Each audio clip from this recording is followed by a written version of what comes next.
Welcome to another episode of GamerHeads, episode number 21. Yep. We're old enough to drink. We're old enough to live stream. Too. Yeah, I know. This is kind of weird and kind of scary that we're live streaming. Blackjack! Oh man, this is such a bad idea to live stream. Yeah, it was. With Jake. Yeah. It's because 21. Oh, okay. Yeah, sure. Got it. I was just thinking the drinking thing, but yeah, that makes sense. Thanks for everyone for joining us. If this is the first time you're hearing our podcast, welcome. If this is the first time you've seen us streamed, welcome as well, because this is the first time we've done it. So thanks for watching and listening. Let's go around the room. My name is Roger, a.k.a. Rogue Leader 76, and along with me, to my right... Studley Omelet. Jake. To my right... Matt Christian, a.k.a. Symbiote. All right, so we have a big show this week. So we're going to be talking about our hot topic, and actually, which is interesting, because I kind of have a feel of where this is going to fall. I don't even remember it. Oh, well, the hot topic this week is... Don't say it. No? Well, no. All right, we'll do it later. So we'll do the hot topic. And then at the end of this podcast, not live, but when it comes out, when it gets produced, I'm going to be interviewing Mick Waits from Four Horses, the people that just came out with Kid Trip on 3DS, and it's coming out on Switch soon too. Yep. So yeah, look forward to that. But Jake, as always, let's start off with what we do every week, and what's something cool or unique that came into gaming generations this week.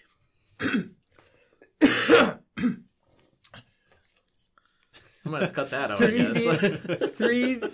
Three do games. 3D games. 3D games, 20 plus of them. No, we seriously got 3DO games and a whole boatload of them, actually. Yeah, and it's crazy because they're in like these plastic sleeves. That's the coolest part, actually, I think. Not the fact that I saw like a whole set of, people think complete set if I say a whole set, but you know what I mean. A very large amount of complete in box 3DO games, that's one thing, but like... These sleeves, I'm telling you, I don't know. That's pretty custom stuff. It's like a custom 3DO sleeve? Like an acrylic, Oh, weird. And then one of the, I don't remember what game it was, but you opened it up and you showed me, and one of the controller, it had a custom controller, and that was sealed. What? Yeah. Zadnost. It's like this, like a Russian at the height of the Cold War style. It's like party game. Yeah, Russia and North Korea was in this game too. Like dude. I'm like, what is this game? Is this prophecy or what? Right. Like an FMV like game show style thing. Huh. Yep. Except for the game show style stuff. The rest of it's that sounds cool. Yeah, and it actually another game in there was Psychic Detective, which I had the pleasure of watching a few minutes on YouTube. It really interested me when I saw in the back, like tomorrow Limited Run's doing like an FMV day or whatever with that Night Trap, the bundle, the newer kind of iteration of those. And so it really like... I was automatically thought of that because this happened this week, you know? Yeah. And so, you know? Oh, yeah. And so that came in, hey, and then we took a look at it, and you know what? Really, it's a pleasure. You know, you have probably the most Wisconsin accent on our podcast. I know, hilarious. And I hate when I notice it. Dang. But yeah, I guess that's... And you sold a bunch of them already, didn't you? Mm-hmm. Yeah. So it's even hard for me to remember everything that was there. But yeah, those were the two notable ones, I guess. The FMVs stood out. But, you know, classic FIFA and stuff like that. You should go... They're in their glass case, like right next to the registers. Yeah. Probably like 15 of them right now. Yeah, we got that about. That's crazy. Cool. Yeah, it was pretty cool. Is that where you had those Play and Watch games or whatever, Game and Watch things essentially? Until those actually sold too. Yeah. You still have the Snoopy one though. The Snoopy one's still there. Right I could change the price. So the running joke on this podcast needs to be the Gordon Freeman statue that you have. Yeah. Because like, no. So for anyone who doesn't know, like I went in there like the other week. Yeah. I've been going to your store for like years, essentially. Not regularly, but for years. And I finally noticed there's a Gordon Freeman statue there. And you said you've had it for like ever. Yeah. But it's like big. It is It's big. like the size of this mic stand almost. I think it previously acted as the stand for our mannequin with the t-shirts. So it was kind of... Is it like just taken apart in the box? Is it actually bigger than the box? I don't know. You know, I should just open it and then sell it at a discount, and then we can have it in the store for a while and stuff. Like it's gotten to the point. It has been years. I think it was left over from plenty of room in here. Nice. Yeah, you know what else sold today that I was a little disappointed that I kind of wanted to buy it and I didn't buy it and somebody else bought it. The Jungle Green N64. Yeah. Really? Yeah. It was kind of cool looking. The two controllers. Was it like? Could you see through it? Yeah. Was it that stuff? Yeah. Nice. Yeah. So it was pretty funny because like two guys just came in and like grabbed it off the shelf. I'm buying this, and then like I don't know, they spent like over $200. Yeah. Like buying like within like 5 minutes. On Like, Nintendo 64 stuff? One of them bought also a Game Boy Advance, not the SP.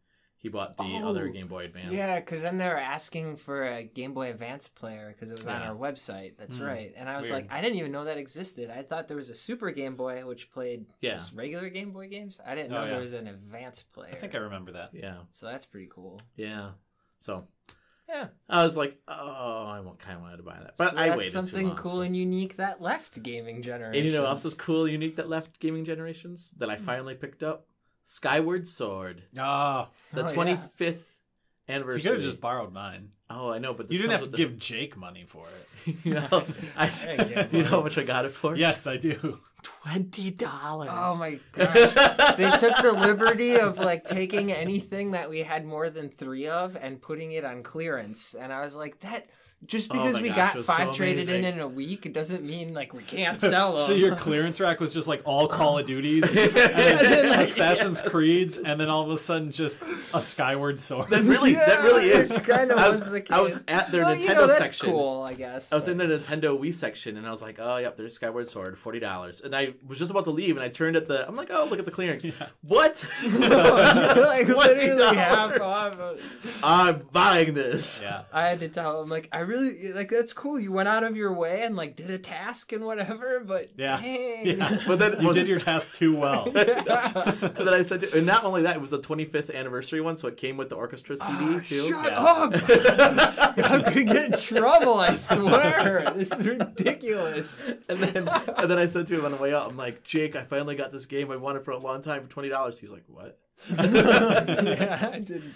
Oh crap! Yeah. That's what he said. And all the coworkers were beaten that. Yeah. and then all hell broke loose. Oh, yeah. Oh, it was pretty funny. That's cool. How is the new role going too? By the way, it's fine. I'm a busy dude, I guess. Yeah. But I'm happy to sit here and relax. I can tell you that much. Cool. I don't dislike it. I don't mean to say I have to get away from it. But yeah. No, it's new. So yeah. Nice. Thanks. Matt, yes. You've been busy. Well, yeah, and you have not even played any games. I haven't played any games. That's how busy you've been. Yep. Yeah. That's how much of a gamer I am. I worked on a game jam, the Cat and Octopus Jam. That looked really awesome. Which, I can show it to you after this. Yeah. So it was a 2-day game jam where the only rules were, one, had to have a cat and octopus in the game. And that was pretty much the only rule, other than like some of the standards, like no pornography and like obvious. Yeah. But so I made a game called Catfishing. Yeah. Where you are playing as a cat at the end of a fishing hook. Well, it's not a hook; it's like a clamp holding the cat on the back, like where a mama cat would like pick it up and stuff. Holding it, and then it shoots stars at a giant octopus. And does the octopus arms move? Because that's so. And then it's like the cat's arms are all physics based. So like when you move the cat around, he just like flails and stuff. Oh, nice! Yeah, that's so cool. Yeah, he has no muscles or anything like. Yeah, no, he just like gets pulled around and stuff, and like wow. You can restrict like where his arms goes.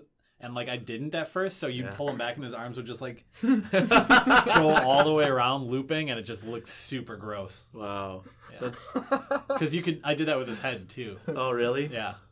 Wow. But you hand drew all those, right? You drew the cat, you drew the octopus, right? So I did it in the same style that I'm doing my, like, next game, which is all, like, hand-drawn. that whale. Yeah, Was it's I all allowed down to there. say that? Otherwise, it'd show Yeah. you. Yeah. Oh, cool. Yeah, so I did that. Cool. I did some drawing of the whale character for the game. It's a whale wearing jetpack. Yeah, that wearing looks a cool. jetpack. And yeah, it's pretty much it, Yeah. I think, for the dev. I mean, the jam took up a lot of time. Yeah. 2 or 3 days, two and a half. Yeah. But that was cool. I was really impressed with what you came up with for 2 days. Yeah, I think once a month I'll still do the jams because Nice. it's good to get practice in that Do way. you think there'll ever be something that you're like, I should keep going with this, or do you really leave them for what they're with the supposed cat to be? and octopus game? There's actually like a gameplay mechanic I didn't get in that I really wanted to get in.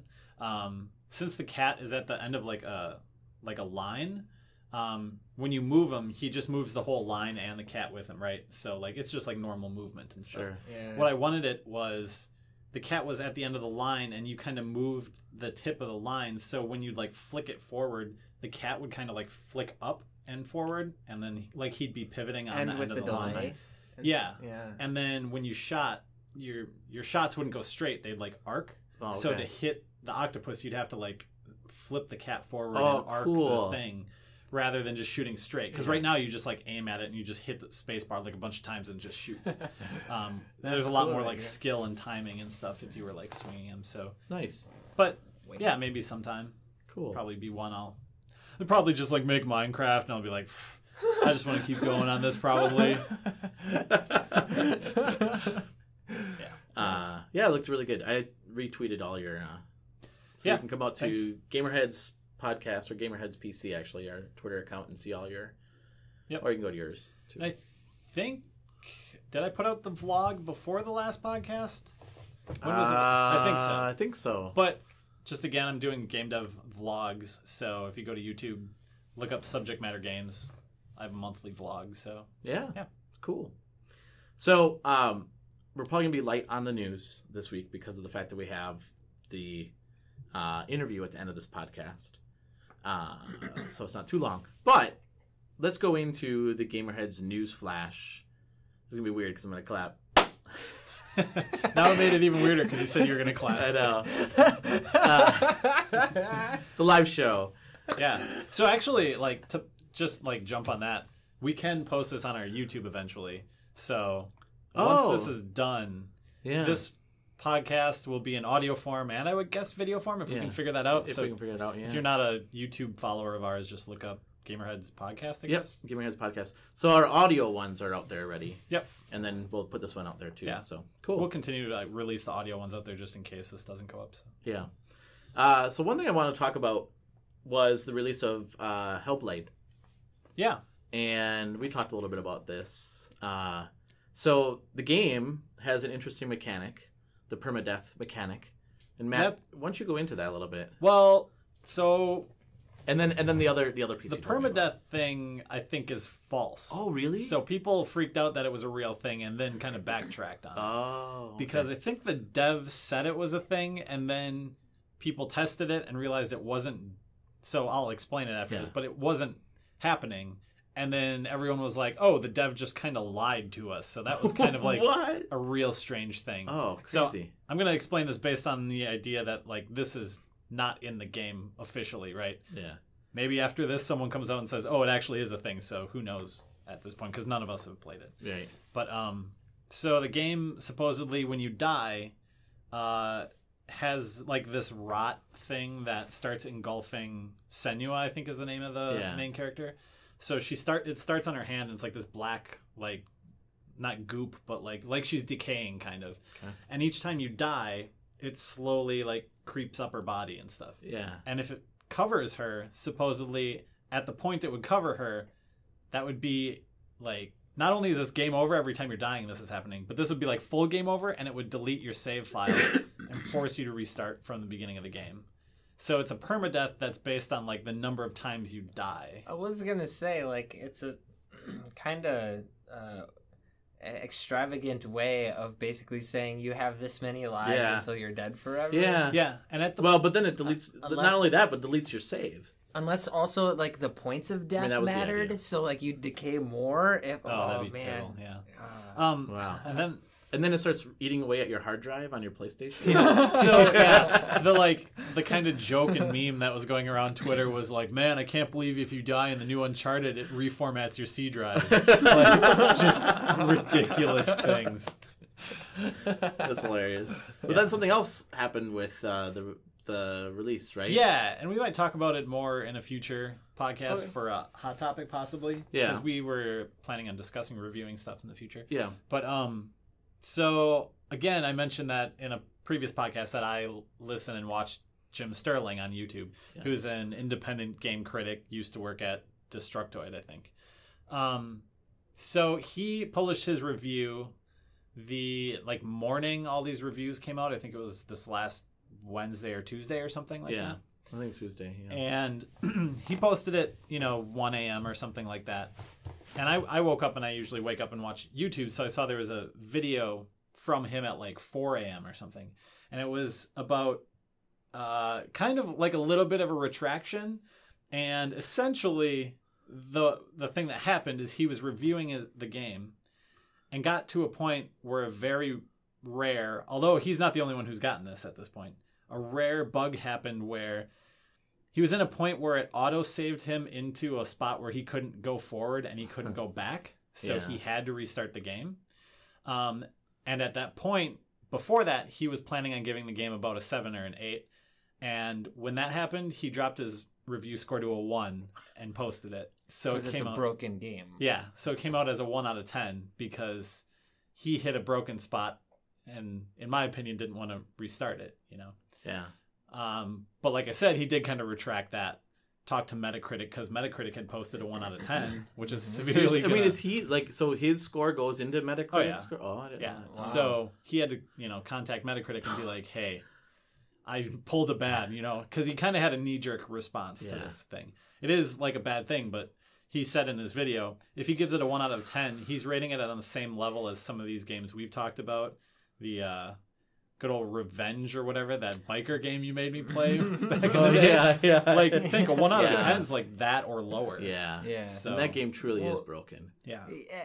I think it... I don't know.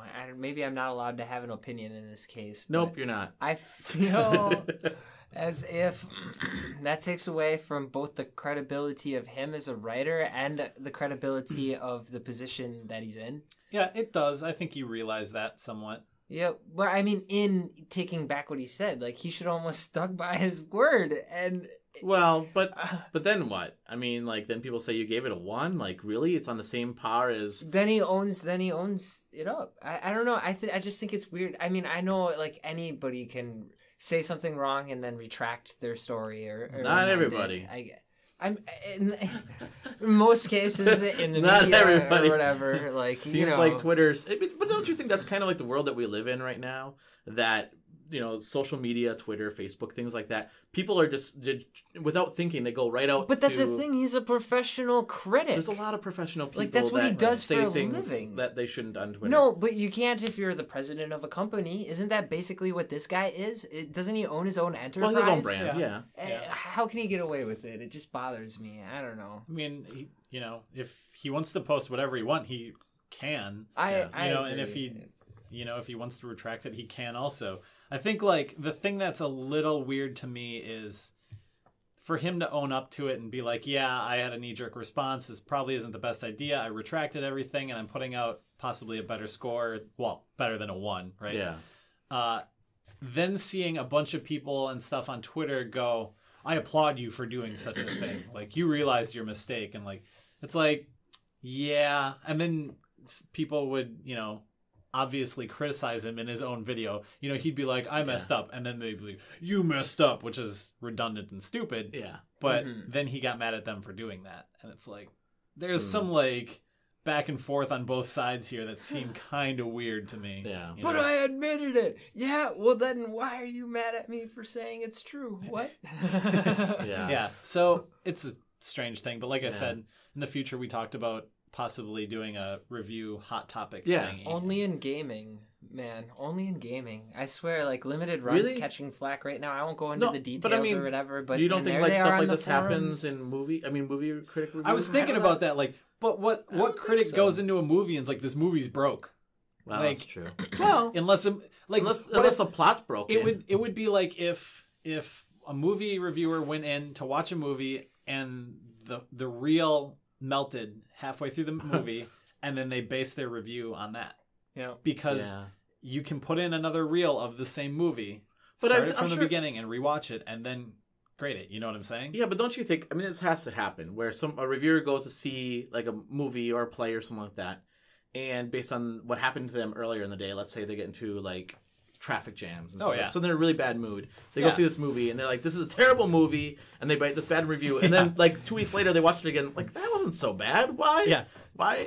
Why did I give it There's such kind bad? of a reason I personally don't listen to reviews to base my purchases on anything. Yeah. And it's because of that. Yeah. As professional as you want to be, there's still going to be some bias. Yeah, absolutely. It goes the other way too. Like, you might be having a great day, right? Everything's going your way, and you're like, I'm so happy. Hey, this is a great movie. This No Man's Sky is game of the year. 10 out of 10. Speaking of which, good transition. They came out with a new patch, actually. New DLC, I should say, for free to fix their What game. else? Oh, no, but what else? Because they already did that. Oh, to a yeah, but this degree. one like allows people to do jumps like from one place to another. Oh, if they get and it adds more stuck parts or... of the story. No, Oh. like distance wise. Oh, sure. So you don't have to fly forever. Hey, that just happened now? Yeah, it came out like Dang. this week. Yeah. The last one was like base building. Yeah, and base stuff. building. Yeah, That's this one's more about story. They said, and then also allows the user to jump from one section to another very quickly. I will say I have not played it since I got frustrated with it. Since you bought it after I told you not to buy it? I got it for $10 though.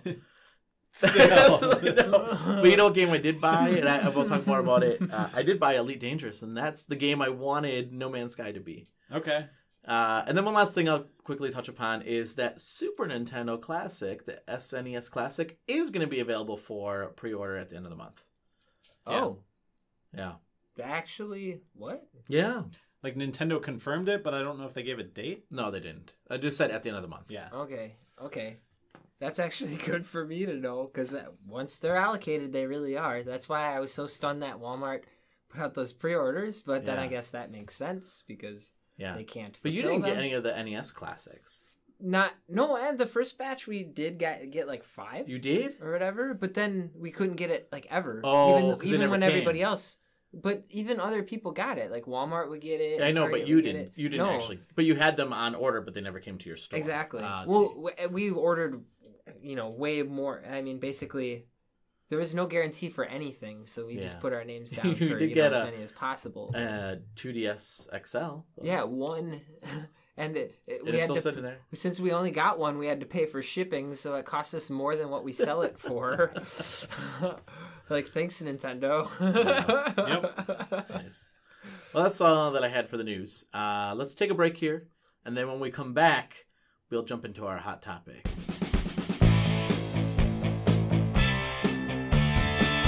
Welcome back to GamerHeads.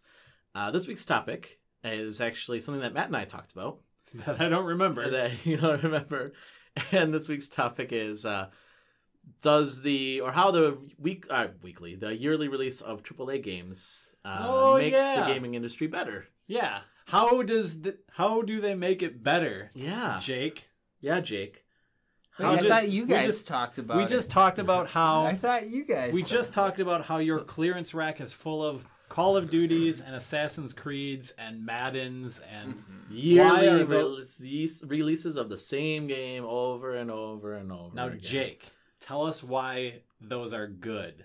Why they're good? Yes.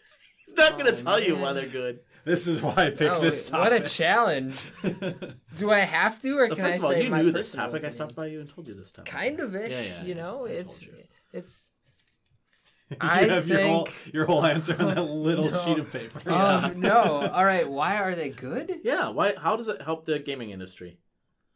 In the same way, I suppose, in any industry, you have like the forerunners, and they're usually money-grubbing people who cheat the system in order to... Wait a second! Wait a second! I don't know. Okay, it depends, because obviously you have your base. There are plenty of people who never would have played video games if it weren't for Call of Duty, and then eventually they find their Katamari or whatever. They are very big titles that draw a crowd that aren't necessarily only strict hardcore gamers. Mm-hmm. Okay. Maybe the Madden's a little more so than the like Assassin's Creeds and Call of Duties. Yeah. Well, and the thing is, like, for the AAA titles, you certainly don't have to be a hardcore gamer. In fact, most people who game are casual and they only play the AAA titles. I mean, casual gamers aren't ones to play like Siberia Complete Collection or whatever. Yeah, but that's interesting that you said that, because I find casual gamers, God, I can't talk tonight. Casual gamers are not the ones that are buying the yearly releases. They're the ones that buy Candy Crush and just play that game forever and ever and ever. Right? But that's still like a huge title. But like, if you have your core audience buy your title, and then you have a certain percentage of other population come in and buy that title because they saw some commercial, they went and saw the Assassin's Creed movie, and that sure looked like a good old time. Yeah, because they love Michael Fassbender, whoever was in that movie. And that, they're like, well, I should try this game and then pick it up. Yeah, no. The yearly releases of games, I guess it depends what we're talking about. If we're talking about like Madden games, those games really bother me because there's nothing different from year to year except for roster updates. And really, some mechanics. Okay, I would agree. If you were like a hardcore Madden head, then yeah, you'd probably be like, yeah, this is changing. But I think Madden's also a good example of where there used to be good competition in the NFL, like gaming. Are you okay, Jake? Continue. He's gonna just blow up in your face after you're done with this. So just keep going. So it used to be that 2K Sports used to make football games too, and then when they had the last one, I think it was 2K5, and that was a great football game because not only did it obviously play the game, but also it gave you the experience of like watching ESPN every week. At the end, every week you could watch ESPN and watch other games, and they gave highlights from other games. It was really a cool mechanic that Madden never incorporated. And then when EA just got the license for the NFL, I mean, I feel like they don't have to be innovative. They paid for it. Oh, I know. But would you rather have that as a what do they call that, the play service, or the what do they call it when it's just a play calling? No. When you the announcers? No, when you can buy a game, but then you just buy a like premium. Yeah, you buy like a premium, like a season pass or something like that, and then you can get updates. And then instead of coming out with a new game, they would just come up with updates every year to that game. But that would be like a roster thing. Like that makes sense. But yes, that's what I'm saying. Then why spend? Why? I mean, the thing is, I don't like spending $60 every year for the same game, just different roster. They do update more than just the roster, though. Yeah, you actually. They do. But like, I was gonna have a point in regards to the fact that, like, actually AAA titles, generally speaking, because the market share is going towards indie titles and stuff like that, not towards or whatever. Obviously, AAA titles have a large share, but we all saw in the past few years, like, a Battlefield that didn't sell, and Hardline, or a Call of Duty that didn't sell in the last one, or an Assassin's Creed that didn't sell in Syndicate, and the one before that. You know what I mean? So, like, it's not always a guarantee or whatever, but it is always a guarantee for money. But the thing is, for Madden, for NHL, and those titles, they're the only ones that consistently, there is no year, even if there's no improvement and they really didn't improve the game, the consumers say, I want it. Like, it's the craziest thing that Madden is the best-selling game year after year at our store. It still blows my mind, actually. Yeah. You know? And like, my whole argument originally was going to be how, like, they're bursting their own bubble by having that annual release. They are. To a certain extent, yes, their own vestiges or whatever towards, like, their own IPs, I suppose. But, like, it also opens a door for other games, like, even, like, crappy ones, like, would a Warhammer shooter exist if it weren't for like Gears of War? You know what I mean? Or like I mean they would or whatever, but I don't know. I feel like there's plenty of games that sell 500,000 or less copies that exist because those AAA titles exist, so they create a market for people to buy those. Like generic shooter World War II, whatever that we had one of you guys play for. For the garbage bin game. What was that? Enemy Front? Enemy Front? That was a terrible game. See, that's totally okay. Like, I have this game called, like, what is it? Like, Honor of Duty Medal or something like that. Like, it's seriously the most generic game ever. It's not Medal of Honor? Cookie cutout. No, it's literally like this, like, Call of Duty Medal of Honor, you know. Ripoff? Yeah, it's like. Really? Yeah, it's. But it's is that good? Horrible. I love it. No. I mean, is that good for the industry? It's just watered down and whatever. Yeah, that's what I'm saying. Is that really good for the industry that now... Oh, hey, they're making lots of money on it. I'm going to put out trash out there, too. I think it's good for the industry right now to have as a diverse selection of choices as it has. Absolutely. Really? This is coming from the same people, you too. What? The same people that were like, do you know how much trash is on Steam, Roger? You know how much trash? Yeah. But you know how much of it comes... That's what I said. But you know how much of it is a yearly release? None of them. From a big company, from a AAA. They don't... I'm going to say it. They don't put out garbage. No, I know. Madden, Call of Duty, Assassin's Creed.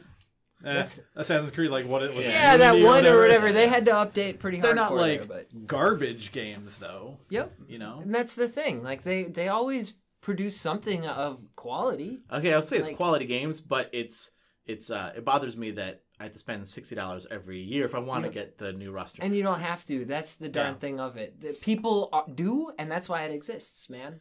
It's like why stupid movies exist with I won't say Adam Sandler or whatever. Why Transformers exist. Like I've seen like the first one and like none of the others. I buy like one Madden every like 10 years. It's the same thing. Yeah, because we're reasonable consumers. And but I'll come back and I'm not. I'll come back in 10 years and Transformers 7 will be on the screen and I'll be like, yep.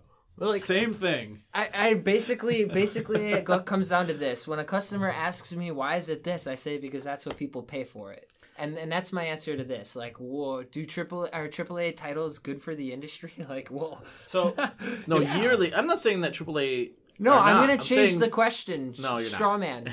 Straw Man. Not changing the question.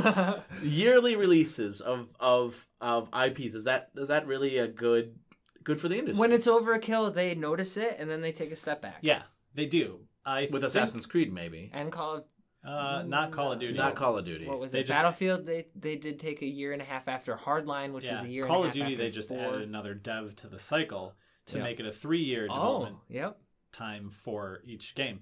But I still think it draws in a massive amount of hype to the industry in general, regardless. Like, even if it's a garbage game, people are like, did you hear about the new Call of Duty? Oh, the new Call of Duty, the new Call of Duty. And, like, no one goes, hey, did you hear about that generic shooter coming out this end of year? Hey, did you hear about... Like, no one talks about that Unless you listen to GamerHeads. That's why half the time, when I go up to people and I'm like, hey, you really should play that Hyper Light Drifter game. It's amazing. They're like, that what now? Yeah. And I'm like, it's like Call of Duty. And they're like, okay. And I'm like, except it's good. And it's not like Call of Duty. Interesting. No, I mean, I see what you're saying. Like, why is it empirically bad? Just curious. Well, I just think my problem... What? I was going to say that's a good question. No, I think the thing I have a problem with it is that where's the creativity? Like, I want something, being something different, right? And so... I know. Hold on. And sometimes you get that out of the smaller industries. I think of the smaller game devs companies, but it's because they spend a lot of time working on these games. When you have I'm going to use Call of Duty and Madden, right? So like when you have games like that coming out every year after year after year, like they're not spending enough time to create something brand new and unique. I'm not saying that there's not new mechanics, because there are new mechanics, but not like, oh my gosh, I can't believe how awesome this is compared to last year. This is like way different. This is so like creative. What do you consider brand new? Yeah. Like this is gonna open a whole can of worms. But I actually I feel like a kid now.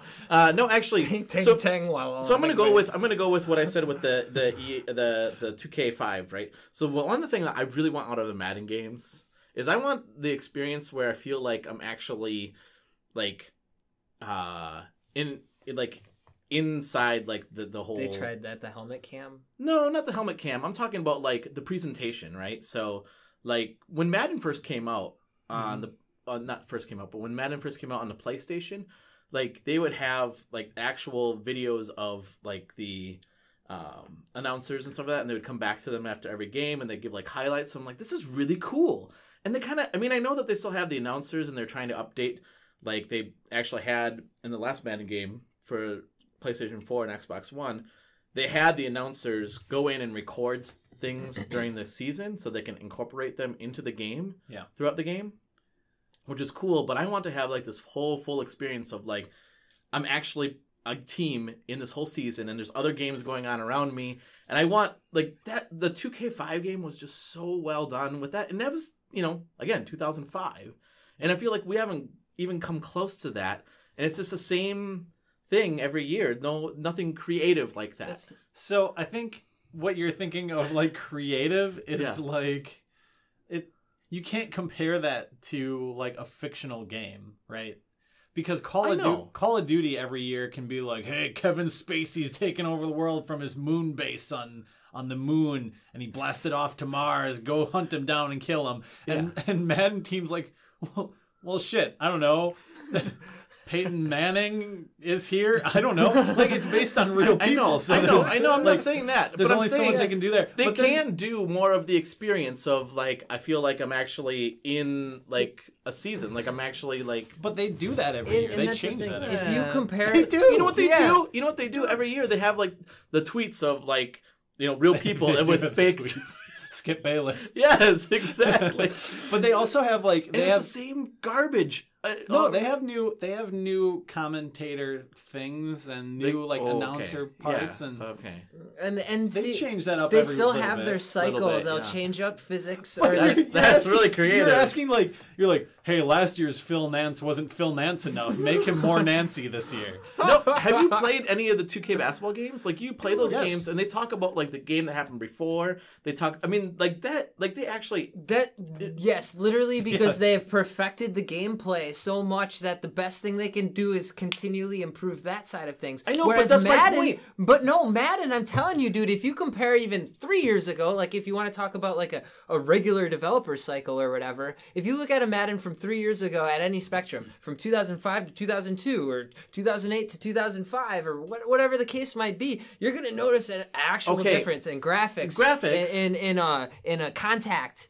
And like all of those things are improved every year, and not always. You can't notice it so much unless you play it all the time. Not always. If you played it all the time, you'd realize how much better like interceptions are nowadays compared to back in the day when you just hit Y or whatever. That's like when you play a fighting game, and then you watch some pro play it, and they're like, oh, they know all the like little tweaks and stuff of the controller, and you're like, oh, I was just smashing buttons.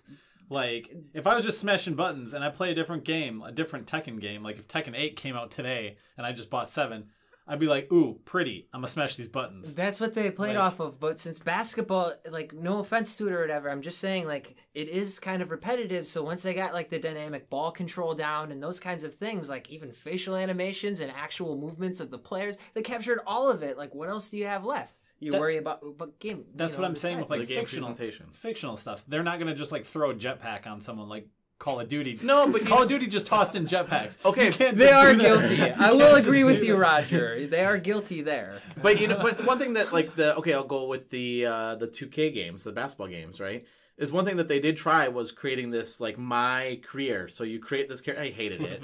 I hated it. Story. I hated it. But it was a unique idea, and they actually started doing that with the wrestling games too. I know you don't like the wrestling games. I love them. But see, well, yeah, but those are just as bad. I know.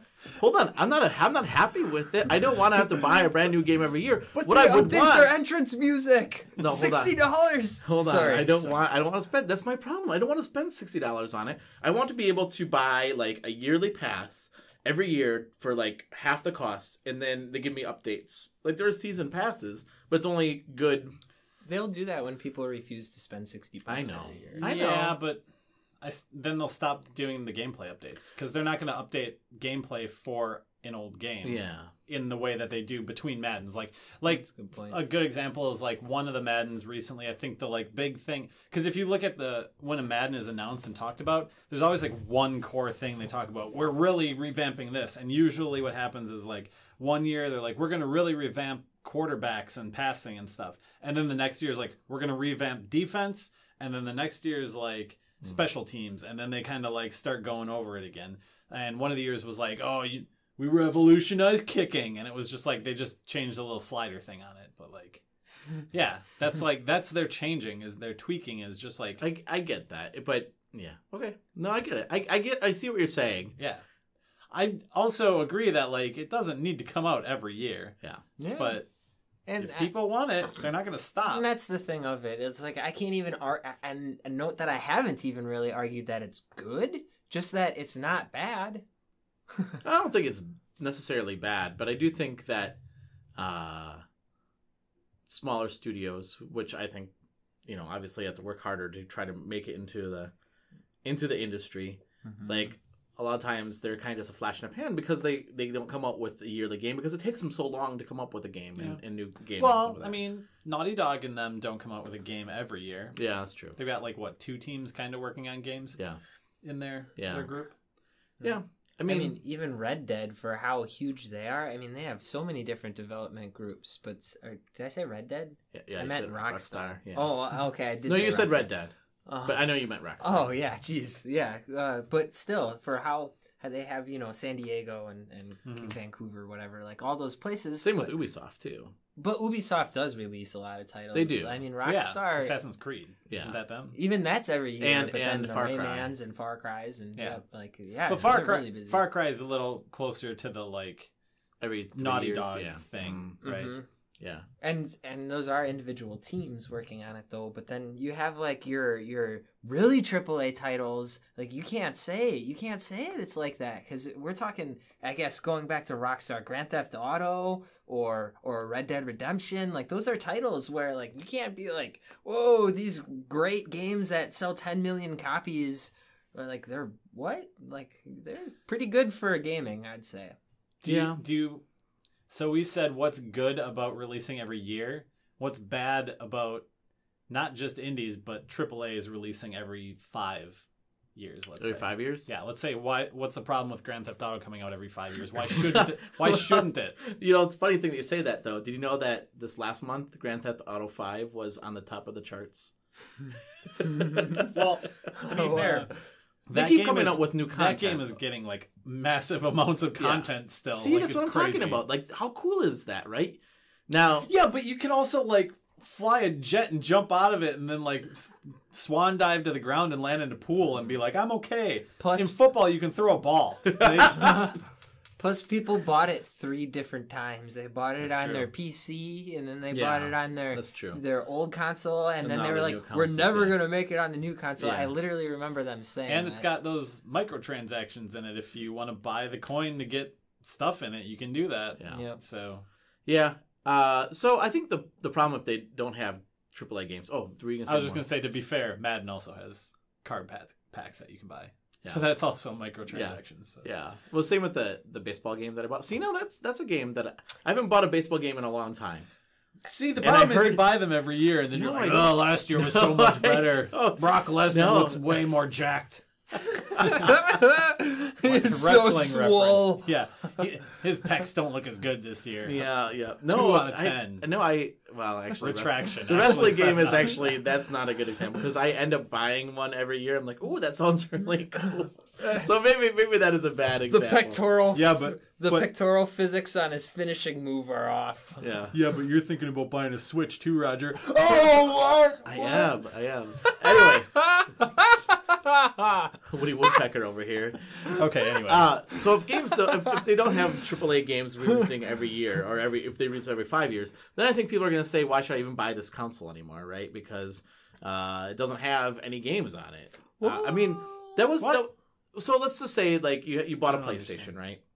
and let's say that a developer that's really only exclusive to PlayStation says, all right, we're going to come out with a game once, and then 5 years from now, we're going to come up with another game. Another 5 years, going to come out with another game. Yeah. Then I think people would say, I don't know if there's enough. I mean, maybe they would. You mean like Zelda and the Wii U? Yeah, I was going to say, or 3D Mario and 2D Mario. Like, I know they're still Mario, but still they're so different that's exactly what they do. It's like a one-a-generation. But that was the problem with the Wii U. Is that they felt that there wasn't enough games on it. That's what I'm saying. That's why releasing every year is such a good thing. I know, but that's what I was saying. So that if Switch has Madden every year. People would say, I don't know if I really want to buy the system because it doesn't have enough games on it, right? I mean, that's the opposite of coming out with a yearly and release. Maybe that's Nintendo's fault, though, and exclusively Nintendo's fault, because they want to control the titles that are on their hardware so much that, like, yeah, unless you get your basic shovelware that they just make so many copies, whatever. Mm-hmm. And even by shovelware, I mean, like, Just Dance, sorry. No, but the Wii did have a lot of shovelware. Yep. It had a lot of shovelware because a lot of people bought that system. So, like, out of the AAA titles, though, they really controlled that. I mean, they gave Mass Effect a shot and Darksiders and whatever. You know, I mean, they gave it a shot. But ultimately, because they control those IPs, they can only afford to put that many out. You know what I mean? Like, yeah, but I think Nintendo's problem though with like Darksiders on the Wii U, and even some of the even Skyrim on the Switch is the fact that these games have been out for such a long time that people are like, I already have that game. Why should I buy it again? I think the Switch might be a little bit different because now people are saying, like, Yooka-Laylee came out on the other two systems first. Oh, yeah. And now it's coming out on Switch, and people are like, well, I wanted to hold off and buy it on the Switch versus on the other Switch systems. is leading the way, though, on a few titles. Like, I know Binding of Isaac is going to come out now on PS4 because of the success on the Switch. Oh, wasn't it out on PS4? Digitally, but it's going to get a physical copy. Sure. Okay. And, like, right now, of course, that's booming. I mean, I get that because, like, I purchased Abduction. Well, I was a Kickstarter backer of Abduction, the game from the creators of Myst, for PC. And I got a physical copy for Windows and Mac, I think, and a digital download for Steam. And now they announced that it's coming out for PlayStation with PSVR support. And to me, that's better than the 3 copies of it I already have. And it's like, well, that's the one I want. Yeah. I mean, I've played some of it, but sweet. I got a new graphics card. So you're excited about it. You don't feel like they burned you. No, I mean a little bit. You know, I went back to my receipt and was like scrolling through it, hoping there was a PlayStation related thing in there. There wasn't. Yeah. So you know, I think you always kind of feel burned. But would you rather, like, this is kind of back to what we were talking about before. Would you rather have the Sony Xbox that plays only AAA yearly releases, Assassin's Creed, Call of Duty, Madden? Those are the only games released on it. Or would you play the Nintendo Switch Station, which releases a small handful of indies every year, and then 1 or let's say 2 large AAA unique titles, not yearly releases? Let's say, like, you know, a Zelda, and then the next year is like a Metroid, and then the next year is Mario or something. That is literally my gaming habits, so I'm biased to that one. Yeah, the latter. Absolutely the latter. Even if it had, like, obviously it's going to have way less games than the yearly, let's say. Oh, yeah. I think that's the reason I kind of want to get the Switch, is because of that. But I went with the PlayStation 4 because of the fact that they have all these games right now. Right, like games that I haven't played, because I just got my PlayStation 4 like in November or something like that. Yeah, you weren't making any parallels though. That was purely theoretical. Right. Like, yeah. Right. I'm just saying a console that's releasing much slower, larger, you know, polished, unique experiences. Let's say like the Wii U did, versus like a PlayStation 4 where you're getting all those yearlies that are flooding the market but providing a lot of content. Not necessarily every year just for those titles, but in between other titles that might come out there. See, you know? and that's, so Wii U, I think absolutely not, right? But I think now that they're seeing some success, like Capcom, do you know that they sold over 500,000 copies of Ultra Street Fighter on the Switch? And now they're like, yep, we're going to totally support. I know, it's an old game, I know. No, like, to be fair, wasn't that like a launch title? And didn't the Switch so. have like 3 good launch titles or something. Yeah. No, I agree. Like that, they didn't have a whole lot of. There was, a big fish in a small pond, right? Like exactly. But I do think that more titles are going there. But that's the reason I didn't go with the Switch. That's why I went with the PlayStation, because of the fact, like you said, there's more variety and there's more games, more AAA games that come out on those systems versus the Switch, which had a small trickle of. I mean, now I think more developers are going to, but it was untested. They didn't know. We are as close to a well-balanced ecosystem as far as the big 3 are concerned, as we've ever seen. I know a lot of people are talking about how PlayStation's starting to just pick up any old McDroid or whatever. No, I'm just kidding. I actually like that game a little bit, but I'm just saying, like, 99-cent titles that it's just like, but I mean, Unity that right into. Yeah, so I'm gonna put another one out here. Okay? Here's another theoretical, right? It's similar to the last one. Okay, you got the one system that releases the yearly titles, the Assassin's Creed, Call of Duties, in the quality they're at, right? So AAA, basically. Yeah. And then the other system, you have those indies and those multi-year games, but you're taking a risk with the quality of them. Would you rather have the one that's known solid quality, or the one that's possibly really good, possibly really bad, but has a more diverse amount of games? I kind of relate this to my 3DS. I love my 3DS. I actually play that more than my PlayStation 4. And because there is much more variety of games on the 3DS. What? Yeah. Really? I think so. There's a lot of games on the 3DS. I must be biased. I have a lot of games on the 3DS. Maybe not in amount, but certainly style. Because they use the mechanic to their own sort of imagination. Yeah. That there certainly are different styles of games. Now, I will say that I do tend to lean towards RPGs. And the 3DS is really a good RPG machine. And there's just a ton of them on there. But I feel like there's a lot more variety of, and I do think that like the indie games that are on the Nintendo systems are a lot better than the indie games on like Xbox 360 for sure. Like there was some there was some really bad. No, I'm talking about like the really like budget games. You're talking about like in RPGs, and then also talking about like downloadable titles and stuff. And I think you'd like the Vita just as well, if not more. Oh yeah, you'd love the Vita. Actually, yeah. To be honest, really, that is exactly what that is. You would like sleep with that under your pillow. Like, yeah. Truthfully, too. Yeah, I'm saving up for Vita now. Nice. Yeah. No, I really do. I love my 3DS because I have more games on my 3DS than I do on my PlayStation 4. And PlayStation 3, I have a lot more games because of the fact that I have the PlayStation Plus subscription. Do you get a lot of indies through PlayStation Network? I do. Through PS Plus? Oh, through like, PlayStation, do you go out mean? and buy them? Oh, I thought you meant through 3DS. Oh, through PlayStation? Yeah. No. Those sales get like not even through sales. Do you just go out and browse for indies out on PlayStation Network? Well, I don't. They don't make it real easy for you to find indie games, do they? Kinda. Yeah. I mean, it's not listed. Do they have like? I don't think it's not listed. Games. Like they used to. Nintendo's like, hey, look at these the Nindies. Yeah, they do. Yeah.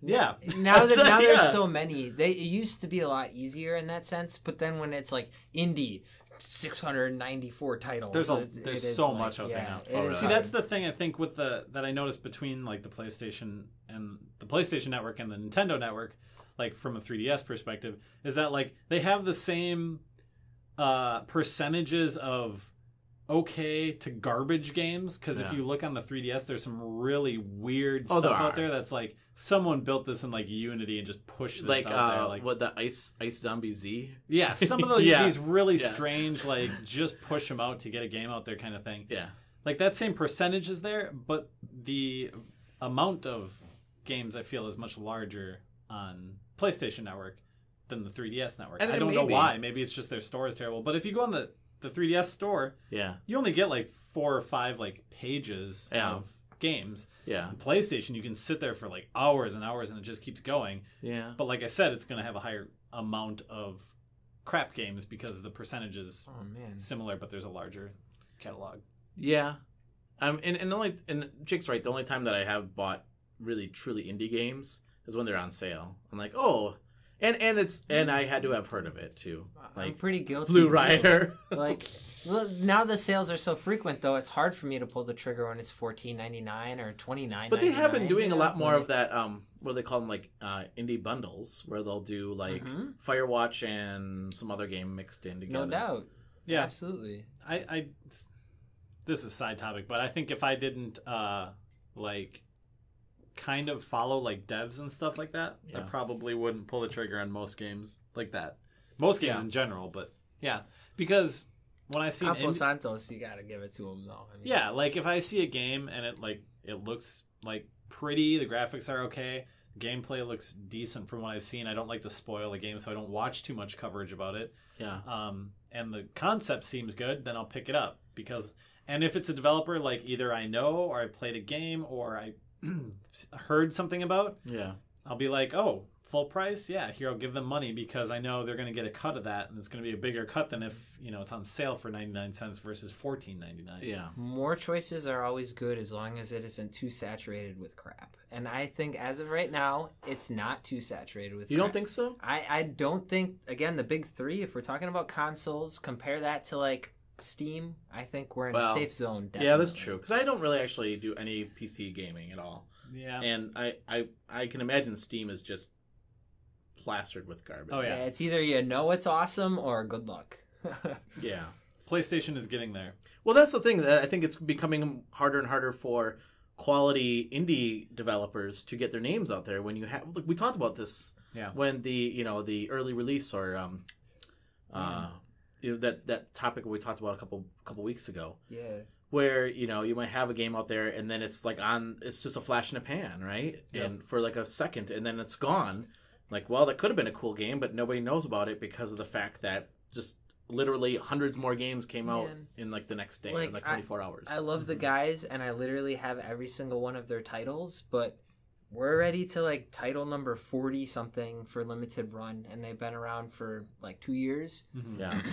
And how many indie games are like the best game that came out that year? In 2 years, 40 titles.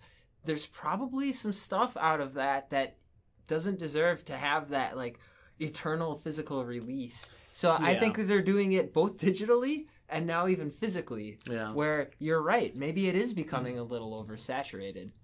Yeah. To your point, Roger, about you said something about like the crap indie games. Oh, I totally lost it. Oh, I think it was what we were talking about in the last podcast or the couple previous ones. But I wonder about that when you watch someone covering a bad game. You watch a Jim Sterling or someone on YouTube covering a garbage game on Steam saying, look how bad this is. Oh my God, this is unplayable, for a 10-minute video where he's saying it's so bad and so bad. And then, his subscribers all run over and they just like crap post all over that Steam page and just take it down, garbage.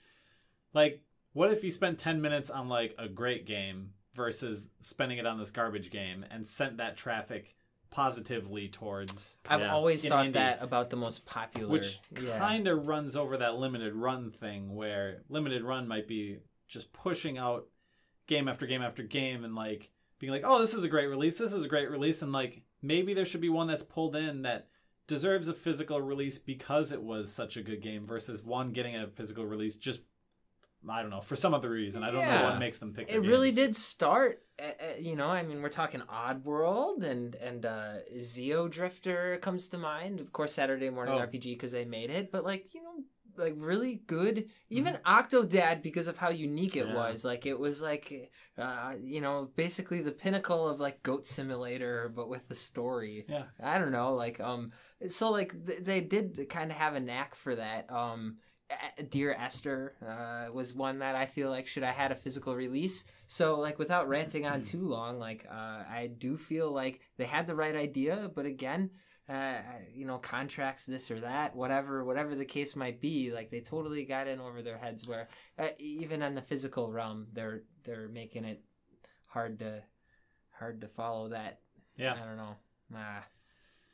Yeah. Were you going to say something else? I was going to say one last thing about that, though. I do think that that's just I mentioned this before, but I think that's human nature to like, unfortunately, to attract the negative reviews to versus focus on the negative. Yeah, I mean, because if you come, oh, this is a great game. Oh, yay, that's a great game. I mean, people like to just rip on things. In the same way, it's bad that like big companies will focus on pounding something into the ground until people are sick of it. Yeah, that's what happened with Guitar Hero, and that's what we're talking about with Assassin's Creed and Call of Duty and stuff. Like it's hard to think of a comedic antonym to Lewis Black. You know what I mean? Where he stands there and he complains about the way the world is, and like, how could you do that if you're talking in a positive light? Yeah, like, well, hey, guys, you ever have a great day? Yeah. No, that's a really good point because you're right. I'm just giving you a good time. Right. No, I think it doesn't happen. I think that's a really good point. That it's harder for people to joke about something that's good, right, than to like really rip on something that's really bad. It's a lot easier to be sarcastic and mean about something, right? Monkeys show their teeth when they're uncomfortable. Smile. Yeah, good point. Yeah, that's why it's so easy to be like, every year games come out, yearly games are bad. That's why I said we should talk about how they're good. Yeah. Boom. Full circle. Nice job. Brought it back. All right. Well, let's talk about then the games that we're playing.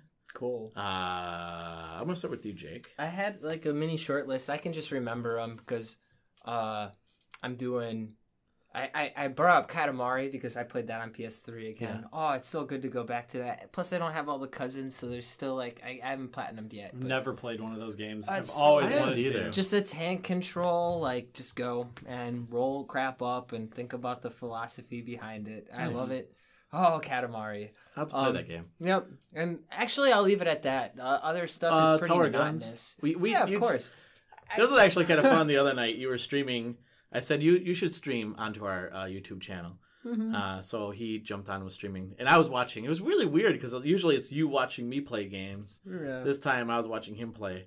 And the whole time I'm like, why did you play this game, Jake? I love it. It's just bullets coming at you. And the whole time he's like, oh, no, I'm better than this. No, really, I'm better than this. That's 11:30 at night for you on a weekday. But yeah, I don't know. I guess a little Tower of Guns, a little of that. There's more. McDroid, I tried that. And also got past the title screen of Deponia. Yeah. But not much further than that. I don't like those point and click. If it's like really like the cartoony art style, it's cool for a while. You know what I mean? But if I got to think too hard, it's like, might as well think and make money instead or something. I don't know. Yeah. Burn it out on a game. Yeah, right. Matt, I know you've been busy with game dev. Yeah, I haven't played anything. I don't think. I can't think of anything other than working on dev stuff. Yeah.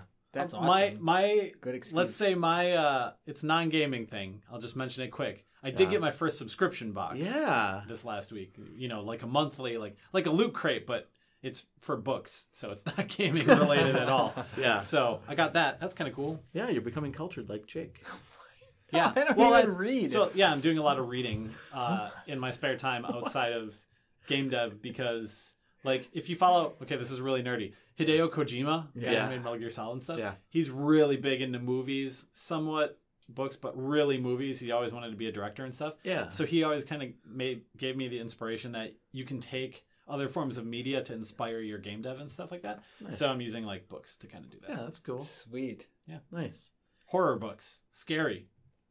So Roger, what are you playing? What am I playing? I have been playing Animal Crossing more because, you know, that's what my family does. We play Animal Crossing. So I played that. And then I did make it farther in Kid Trip. I'm on 4-2 now. You still haven't beaten that game? No. Oh my gosh. I'm not good at that game at all. I'm waiting to beat it and then see what my final score is because it's going to be a lot of lives that I used, I'm sure. Yeah. I'm not good at platforming games. Yeah. How's that Final Fantasy 12? Yeah. You didn't touch it, did you? I turned it on. I made it past the title screen.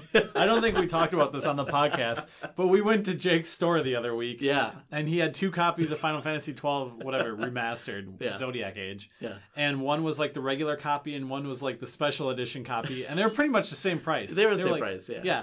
And then I was like, man, I really should have bought that. And then we get in your car and we're driving down the road. And I'm like, dang it, I should have bought that game. And then like a day or two later, you're like, I bought that game. And it was the copy I wanted too. You know, Jake said, "Oh, are you buying this for Matt?" I said, "No, I'm buying it for myself." And now you haven't even touched it. No, it's actually in my PlayStation. Did you just install it and leave it there? Yeah. Oh my god! Sacrilege!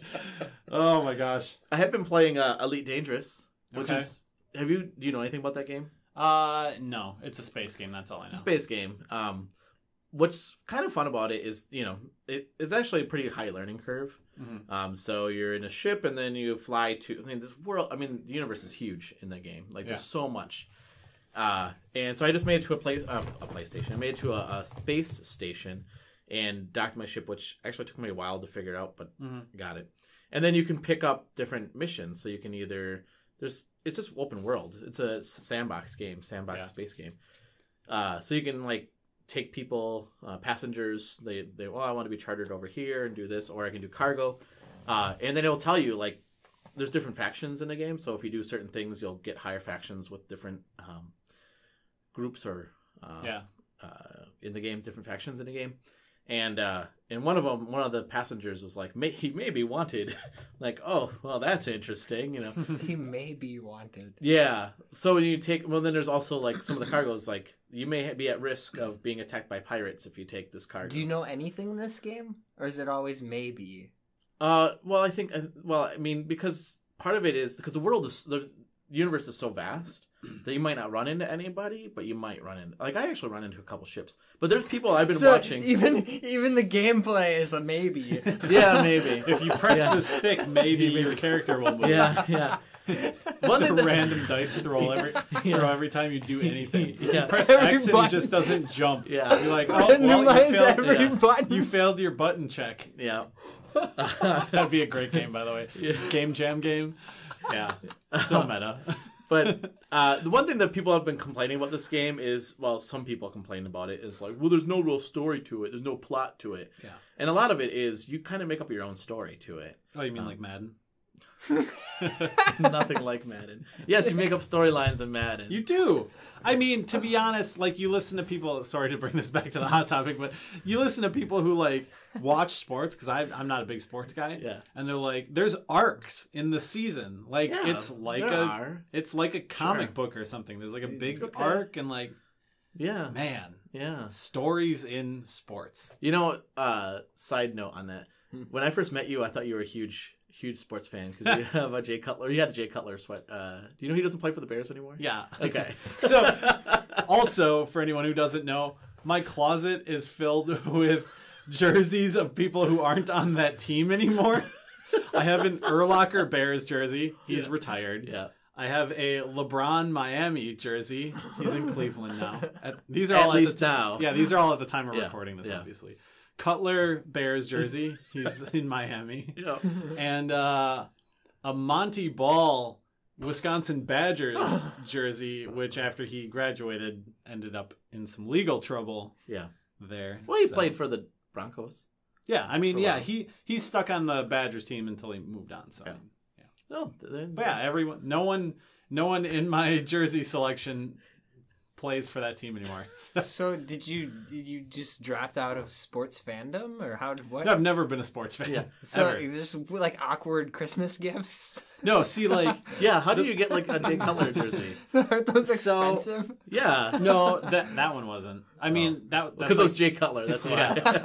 no, that was one of the like ones they hawk at like the He's state. just gonna kill it this year. That's like the one, yeah, God, the ones that they like hawk at the state fair and stuff. Oh, okay. Like the really cheap ones. Yeah, That's what yeah. that one is, and that's why I Okay. bought that one. No, it's because at work, if you pay a certain amount every Yeah. year, you can wear jerseys on Friday. And I hate wearing like button-ups and collared shirts like they make us wear. Yeah. So that was like my way of not having to do that. Nice. Just be like a fake sports fan. That's like when I campaigned for a particular presidential candidate in 2008 when they told us we couldn't, but we could dress up for anybody at Halloween. There you go. I was like, I'm going to Exactly. dress up as a somebody supporter. It's like the ultimate form of being a poser. Yeah. It's great. It's funny. All right, well, let's talk about how people can get a hold of us. So, Matt, why don't you start us off? Twitter at Matt Christian, MattChristian. Yeah, or Submatter Games on YouTube if you want to catch the monthly vlog. Nice. Jake. I'll be playing more and more on our channel for GamerHeads. I'm good. I'm excited about that. Yep, on YouTube. That's Nice. going to be fun. Of course, I got the Instagram, Start Save Games. Studley Omelet on PlayStation Network is another great way to get a hold of me. And, of course, you can say hey on the Facebook page. Yeah, I got another fake message on my PlayStation, by the way. Oh, really? Yeah. I haven't turned mine on, so I wouldn't know. We did get a normal message. We did? Didn't we? On A the question? PlayStation? Oh, yeah, we do. Well, wow, I forget. We'll have to cover that after people can get a hold of us. And, yeah, you can get a hold of us, send us questions. You can send us a direct message on Twitter or even tweet us. GamerHeads PC, that's at Twitter. You can get a hold of us on Facebook, which is GamerHeads Podcast. Watch us on our YouTube channels. YouTube, not channels, but channel. It's GamerHeads Podcast. Just look that up. We're going global. We're going gonna have global, people play for us. Yeah, exactly. Yeah, and you can send us questions like actually the Four Horses did. Here, let me pull this up here. And their question for this week was, should digital stores ever have sales? Whoa. Are they a slap in the face of early adopters? That's a good question.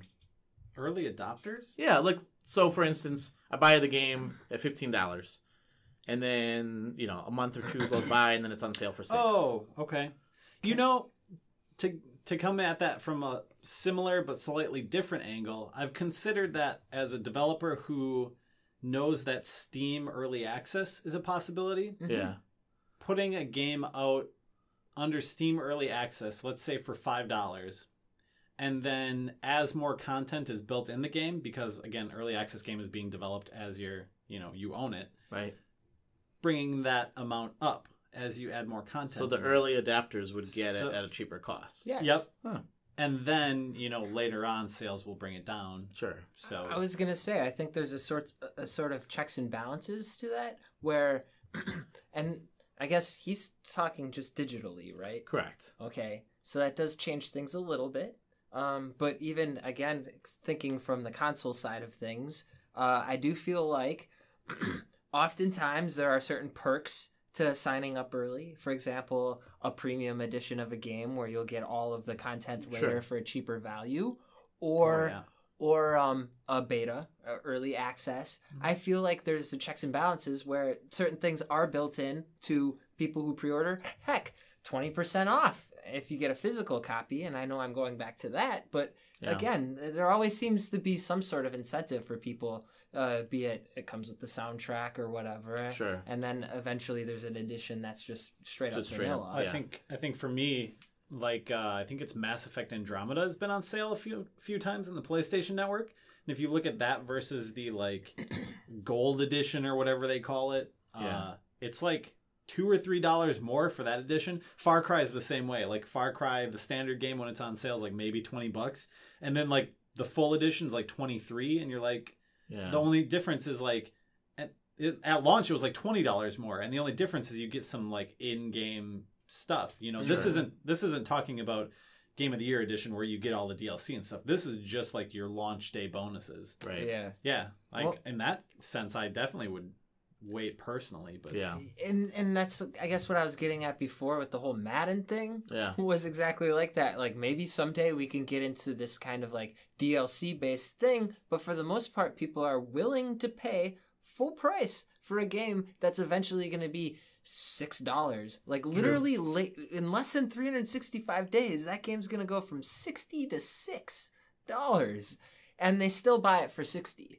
Yeah. And so as long as that's the case, digitally speaking, I think great, whatever. There are people who want to play it. Yeah. I'll always be like that for a certain subset of games. I will always buy them when they come out. Yeah. It doesn't matter. Yeah. No, I think for me, I do like buying games if it's a developer that I follow and they come out with a game, I will always buy it day one. Because I want to support them. Mm-hmm. And actually, it's interesting because there was their previous game, actually Forrest's previous game, day one, it was 99 cents. And then I think they had a window of 15 days. I don't remember. He'll have to let me know. But then it went up to $1.99. which is still not a lot of money. But so I thought that was kind of interesting that it was cheaper. You know, the entry level was cheaper. But then all those people who downloaded at a cheaper price, I mean, they have friends. You know what I mean? True. They talk about it and whatever. That like I think sales are integral to any sort of model. I do think it's strange in the digital realm that something can be 10% of what it was within the past 2 years. You know what I mean? Like, you don't really see that in the physical realm. Like, it's on clearance. It used to be $90, now it's $9. Like, it just doesn't happen that way. Yeah. But you do see that in digital games. So yeah, I think with digital, there's also a convenience factor. Yeah. Like, that comes into play for me, at least, and I'm sure it's with everyone. Yes. Like, you're sitting on the couch being like, well, I could go to Jake's store and get this game, or I could just be like, hit X, and then just sit here and eat Cheetos and watch, like, Stranger Things while the game downloads. Yeah. And, oh, it's done. Now I'm going to play it. Yeah. You know? That's absolutely true. Like, so sometimes I'll just buy a game, you know, full price because, one, I want it pretty soon after it launches, and two, I'm just going to get it because it's convenient to download it that way. Yeah. After a while, I've learned to consider whether I'm going to sell that game back or not. Sure. That's where a physical copy comes in my mind. Yeah. If you're going to be done, you're going to be done. Yeah. I agree. I'm the same way. If you support the developer, if you like the developer or the IP or any of that stuff, support it. That said, I should say that sales can be dangerous. You know what I mean? Like, if they overdo it to the point where earlier in this podcast, I did straight up say, like, you know, it's going to be on sale someday. Why don't you just wait until it's on sale? Yeah. That, you know, I mean, I'm sure there's plenty of consumers that think that way. Well, but again, I think that core fan base, they keep it going. Yeah, we'll see. And that, to be fair, that, like, even going back to the wrestling games, right? I never buy those games full price. But you buy them every year. I bought 4. So I bought 4 in the last 5 years. I think. Ironically, those games don't go on sale as great of deals as other games do. It is true. Call of Duties and stuff are rarely ever a good price. They're almost always dropped down to like maybe $10. Yeah. If you're looking at like a digital thing, like from Activision and stuff. Maybe the Maddens and some of the sports games maybe a little bit more, like a $4.99 to a $10 if it's 2 years old to 1 year old. But yeah, those games don't drop as much. But interesting that you said that, though, because digitally, Madden, the last year's Madden, was $15 on a sale just a couple weeks ago. Yeah. Usually it's like the last year is like $15 to $20, and then like 2 years, because I noticed it with like, I think it was one of the wrestling games, is like 5 to 10. Yeah. You know? Yeah. So, anyway, get a hold of us. Thanks, Mick, for asking that question. And you as listeners can also get a hold of us. It doesn't have to be game related. If you have a question for us that's not game related, we would be happy to answer those questions too. Maybe. Don't get too personal now. All right. Well, thanks, everyone. And for Jake and Matt and myself, thanks, everyone, for listening. And GamerHeads out.